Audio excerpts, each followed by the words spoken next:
மைதிலி என்னை காதலி, அக்னி நட்சத்திரம், சத்யா உள்ளிட்ட பல்வேறு படங்களில் நடித்திருப்பவர் அமலா.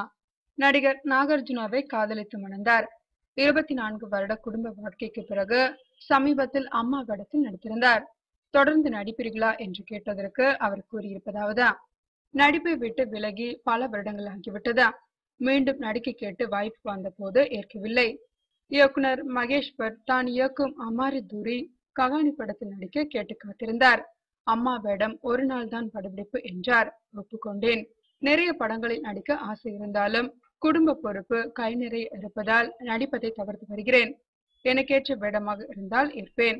என் வீட்டில் நாகார்ஜுனா, மகன்கள் நாக சைத்தன்யா, அகில் என 3 ஹீரோக்கள் இருக்கிறார்கள். 3 நடிகர்கள் இருந்தாலும் எல்லோரையும் ஒன்றாக பார்க்க முடியாதா? ஷூட்டிங்கிற்காக ஒவ்வொருவரும் வெவ்வேறு இடங்களில் நடித்துக் கொண்டிருப்பார்கள். 24 வருடங்கள் கணவருடன் வாழ்ந்த வாழ்க்கை பற்றி கேட்கிறார்கள். இரு தரப்பிலும் ஒருவரை ஒருவர் மதிப்பதும் நம்பிக்கையும் வைத்திருப்பதால் திருமண வாழ்க்கை பிரிவில்லாமல் தொடரும் என்று அமலா கூறியிருக்கிறார்.